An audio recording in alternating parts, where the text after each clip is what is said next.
Baghmare hospital में औरतों से जुड़ी हर बीमारी के इलाज के साथ अब शुरू हो चुका है डिलीवरी। चाहे नॉर्मल हो या सिजरीन, कम दामों में किया जाएगा। 24 घंटे माहिर डॉक्टरों की निगरानी में। अस्पताल का पता सखाफ रोज़ा 4 नंबर स्कूल के करीब, बीजापुर।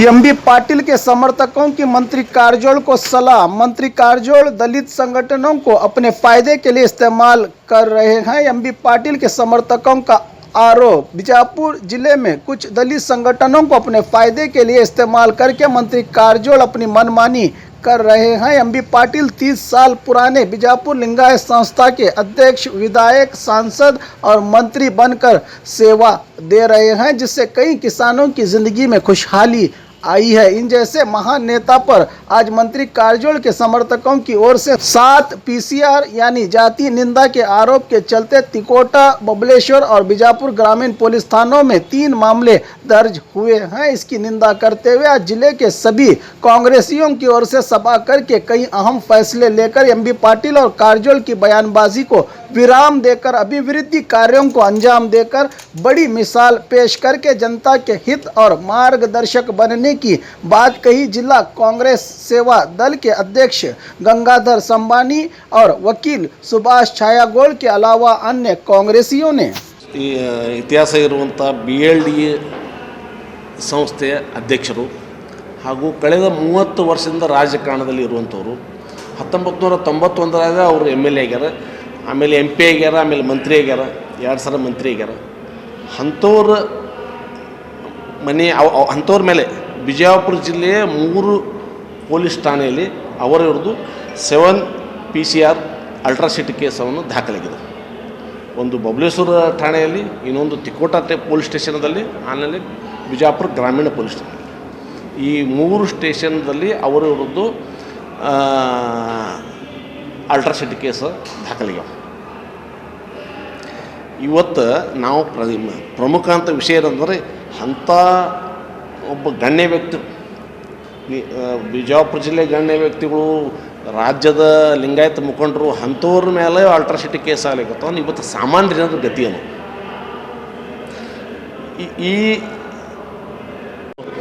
ಹೀಗೆ ನಮಗೊಂದು ಜವಾಬ್ದಾರಿ ಕೊಟ್ಟಿದ್ರು.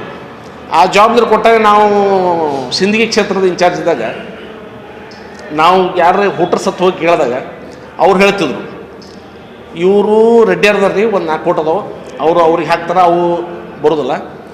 ಇನ್ನೊಂದು 4-5 ಮಂದಿ ಅವ್ರು ಗಣಿಗಾರ್ದಾರ, ಅವ್ರ ಸಮಾಜದವ್ರಿಗೆ ಹಾಕ್ತಾರೆ, ಅವ್ರನ್ನ ಹಾಕಂಗಿಲ್ಲ, ನಮಗೆ ಹಾಕಂಗಿಲ್ಲ. ಉಳಿದವ್ರು ನಾವೇನೋದಿಲ್ಲ, ಉಳಿದ ಜಾತಿಯವರು ನಾವೆಲ್ಲರೂ MB ಪಾಟಿಲ್ಗೆ ಸುಲಿಗೊಟ್ಟು ಫೋಟೋ ಹಾಕ್ತೀವಿ. ಈ ಅಭಿಪ್ರಾಯ 9 ಬರ್ತಿತ್ತು. ಬಂದ ತಕ್ಷಣ ನಾವೇನು ಮಾಡಿದ್ವಿ, ಅವ್ರು ಯಾರು ಅವ್ರಿಗೆ ಹೋಗಿ ನಾವು ಕೇಳೋದು ನಮ್ಮ ಕರ್ತವ್ಯ. ನಾವು ಅವ್ರು ಹೋಗಿನೇ ಭೇಟಿಯಾದಾಗ ನಾವು ನಮ್ಮ ಚನ್ನವರದಲ್ಲೇ ಭೇಟಿಯಾದಾಗ, ನಾವು ಯಾರು ಗಣಿಗಾರ ಸಭೆಯವ್ರು ಭೇಟಿಯಾದಾಗ, ನೋಡ್ರಿ ಲೋಣಿ ಅವರು ನಮ್ಮ ಸಮಾಜದವ್ರದಾರ, ಅದಕ್ಕೆ ಒಂದು ಫೋಟೋಕ್ಕೆ ನಾವೊಂದು ಸುಲಿಗೊಟ್ಟು ಫೋಟೋ ಹಾಕ್ತೀವಿ. ನಾವು ರೆಡ್ಡಿ ಸಮಾಜದವ್ರಲ್ಲ, ಅವರು ಸುಲಿಗೌಡರು ನಮ್ಮವ್ರದಾರ, ನಮ್ಮವ್ರು ಒಂದು ಪೂಜಾರಿ ಒಂದು ಫೋಟೋಕ್ಕೆ ನಾವು ಸುಲಿಗೊಟ್ಟು ಫೋಟೋ ಹಾಕ್ತೀವಿ. ಇದರ ಅರ್ಥ ಏನಕ್ಕಂದ್ರೆ MB ಪಾಟಿಲ್ ಯಾವುದೇ ಜಾತಿಗೆ ಸೀಮಿತವಾದಂಥ ವ್ಯಕ್ತಿ ಅಲ್ಲ, ಯಾವುದೇ ಸಮಾಜಕ್ಕೆ ಇವರು ಸೀಮಿತವಾದಂಥ ಎಲ್ಲ ಸಮಾಜದವರು ಪ್ರೀತಿ ಮಾಡ್ತಾರೆ. ಇವ್ರ ಬಳಿ ಅದನ್ನು ಬಹುಶಃ ನಾವು ಅಲ್ಲಿ ಹೋದಾಗ ನಮ್ಗೆ ಇದಾಯ್ತು. ಅವ್ರು ಕೆಲಸ ಮಾಡಿದ್ದು ಅವ್ರ ಇದ್ರ ಬಗ್ಗೆ ಎಲ್ಲರಿಗೂ ಬರ್ತದೆ. ಹೇಳ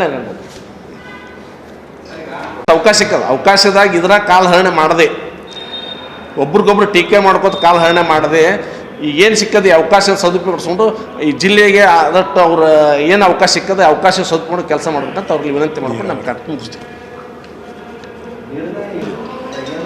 ನಾವು ಏನಂದ್ರೆ ಇದನ್ನು ಮುಗಿಸ್ಬೇಕು, ಇದನ್ನು ಮುಂದುವರಿಬಾರ್ದು. ಇದು ಚಲೋ ಬೆಳವಣಿಗೆ ಅಲ್ಲ ಅನ್ನುವಂಥ ನಮ್ಮದು ರೀ.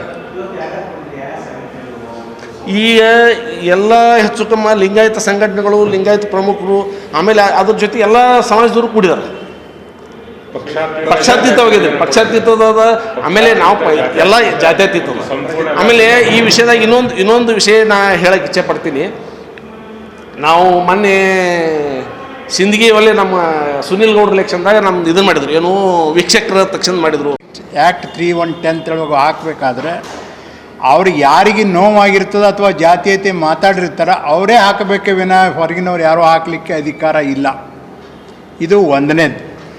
ಎರಡನೇದು, ಇದು ಅಟ್ರಾಸಿಟಿ ಕೇಸ್ ಒಬ್ಬರ ಮೇಲೆ ವೈಯಕ್ತಿಕವಾಗಿ ಹಾಕಬೇಕಾದ್ರೆ ಅದು ಪಬ್ಲಿಕ್ನಾಗ ಮಾತಾಡಿರ್ಬೇಕು. ಸಾರ್ವಜನಿಕವಾಗಿ ಜಾತಿ ಎತ್ತಿ ಮಾತಾಡಿದ್ರೆ ಮಾತ್ರ ಅಟ್ರಾಸಿಟಿ ಬರ್ತದೆ ವಿನ ಅದು ಜಾತಿ ಎತ್ತಿನೇ ಮಾತಾಡಬೇಕು. ಅಥವಾ ಜಾತಿವಾದನ ಅಂತೇಳಿ ಬೇರೆ ಒಂದು ಏನಾದರೂ ಮಾತಾಡಿದ್ರೂ ಕೂಡ ನಾನು 310 ಆ್ಯಕ್ಟ್ ಅಪ್ಲೈ ಆಗಂಗಿಲ್ಲ. ಎರಡನೇದು ಈ ಏನಿದೆ ಅಟ್ರಾಸಿಟಿ ಆ್ಯಕ್ಟ್, ಯಾವಾಗಲೂ ನಿಮಗೆ ಇನ್ನೊಂದು ಹೇಳ್ಬೇಕಂತಂದರೆ ಜಾತಿಯನ್ನು ಎತ್ತಿ ಸಾರ್ವಜನಿಕವಾಗಿ ಮಾತಾಡಿದಾಗ ಮಾತ್ರ ಬರ್ತದೆ. ಆದರೆ ವೈಯಕ್ತಿಕ ಒಬ್ಬರಿಗೆ ಮಾತಾಡಿದಾಗ ನೀವು ಯಾವ್ಯಾವ ಜಿಲ್ಲಾದಾಗ ಅದು ಹಾಕ್ತೀನಿ ಅಂದರೆ ಬರಂಗಿಲ್ಲ. ಒಂದನೇದು. ಅಟ್ರಾಸಿಟಿ ಆ್ಯಕ್ಟ್ ಯಾವಾಗ ಬರ್ತದೆ ಅಂತಂದರೆ ಎಲ್ಲಿ ಅವರು ಮಾತಾಡಿರ್ತಾರೆ ಆ ಪೊಲೀಸ್ ಸ್ಟೇಷನ್ದಾಗ ಮಾತ್ರ ಅಟ್ರಾಸಿಟಿ ಹಾಕ್ಬೋದೇ ವಿನ ಬೇರೆ ಕಡೆ ಇದನ್ನು ಹಾಕಲಿಕ್ಕೆ ಅಧಿಕಾರ ಅವ್ರಿಗೂ ಇಲ್ಲ. ಈಗ ಬೆಂಗಳೂರಾಗ ಮಾತಾಡಿದರೆ ಬಿಜಾಪುರ್ನಾಗ ಹಾಕ್ಲಿಕ್ಕೆ ಬರೋಂಗಿಲ್ಲ ಅಟ್ರಾಸಿಟಿ. ಆಮೇಲೆ ಅದನ್ನು ವರ್ಡ್ಸ್ ಏನವಲ್ಲ ಅದನ್ನು ಬರಬೇಕು. ಜಾತಿ ಎತ್ತಿ ಬೈದು ಅವಮಾನ ಮಾಡಿದರು ಅನ್ನುವಂಥ ವರ್ಡ್ ಬಂದಾಗ ಮಾತ್ರ ಅಟ್ರಾಸಿಟಿ ಆ್ಯಕ್ಟ್ ಬರ್ತದೆ, ಅಥವಾ ಇಲ್ಲ. ಸಪೋಸ್ ಈಗ ಎಂ ಬಿ ಪಾಟೀಲ್ ಸಾಹೇಬರು ಅವನ್ನ ಏನೋ ಒಂದು ಬೇರೆ ವರ್ಡ್ನಿಂದ ಏನಾದರೂ ಮಾತಾಡಿದ್ರು ಅಂತಂದರೆ ಅದನ್ನು ಡಿಫಾಮೇಷನ್ ಹಾಕ್ಲಿಕ್ಕೆ ಬರ್ತದೆ ವಿನಃ ಅಟ್ರಾಸಿಟಿ ಬರೋಂಗಿಲ್ಲ. ಮಾನಹಾನಿ ಹಾಕ್ಬೋದು. ನಿಮಗೆ ಅದು ಕೋರ್ಟ್ ಇದೆ, ಕಚೇರಿ ಇದೆ, ಆಮೇಲೆ ಮುಂದೆ ಏನಾಗ್ತದೆ ಅನ್ನುವಂಥದ್ದು ಬರ್ತದೆ. ಇನ್ನೊಂದು ಮಾತು, ಈಗ ಯಾರಾದರೂ ಹೋಗಿ ಕಂಪ್ಲೇಂಟು ಒಂದು ಸೋಮೋಟವಾಗಿ ಬೇರೆದವ್ರು ಹೋಗಿ ನಮ್ಮ ಇವ್ರ ಮ್ಯಾಗ ಕಾರಜೋಳ ಸಾಹೇಬ್ರ ಮ್ಯಾಗ ನಮ್ಗೆ ಜಾತಿ ಎತ್ತಿ ಬೈದಾರ ಅಂತೇಳಿ ಕಿಸಿಂದ ತಿಕೋಟದಾಗ ಹೋಗಲಿ ಆಗಲಿ ಅಥವಾ ಎಲ್ಲೋ ಪೊಲೀಸ್ ಸ್ಟೇಷನ್ಗೂ ಆಗಲಿ ಹೋಗಿ ಕೊಟ್ರೆ ಅದನ್ನು ರಿಜಿಸ್ಟ್ರೇಷನ್ ಮಾಡ್ಕೊಳ್ಳೋಕ್ಕೂ ಬರಲ್ಲ. ಈಗಾಗಲೇ ಅವ್ರು ಕಂಪ್ಲೇಂಟ್ ಕೊಟ್ಟಿದ್ದಾರೆ, ಇಲ್ಲ ಅಂತಿಲ್ಲ. ಅದನ್ನು ರಿಜಿಸ್ಟ್ರೇಷನ್ ಇವತ್ತಿನವರೆಗೆ ಮಾಡ್ಕೊಂಡಿಲ್ಲ. ಇವತ್ತಿನವರೆಗೂ 7 PCR ಆ್ಯಕ್ಟ್ ಅವ್ರ ಮೇಲೆ ಅಪ್ಲೈ ಮಾಡಿದ್ದು ಎಲ್ಲಿ ಇಲ್ಲ. ಕಾರಣ ಇಷ್ಟೇ, ಅವ್ರು ಏನು ಹೇಳಿದ್ದಾರೆ ಪೊಲೀಸ್ ಸ್ಟೇಷನ್ದಾಗ, ನೋಡ್ರಿ ನೀವು ಕೊಡೋಕ್ಕೆ ಬರೋಂಗಿಲ್ಲ, ಅದನ್ನು ನೀವು ಅವರು ವೈಯಕ್ತಿಕವಾಗಿ ಬಂದು ಅವ್ರು ಕೊಟ್ರೆ ತಗೋತೀವಿ ನಾವು. ಆದರೂ ಕೂಡ ಅವ್ರು ಏನೇ ಕೊಟ್ಟರು ಕೂಡ ಕಂಟೆಂಟ್ಸ್ ಆಫ್ ದಿ ಕಂಪ್ಲೇಂಟು ಜಾತಿ ಎತ್ತಿ ನನಗೆ ಬೈದರು ಅನ್ನೋದು ಮಾತ್ರ ಬಂದರೆ ಮಾತ್ರ 7 PCR ಆಗ್ತದೆ ವಿನ ಇಲ್ಲಿ ಆಗಂಗಿಲ್ಲ.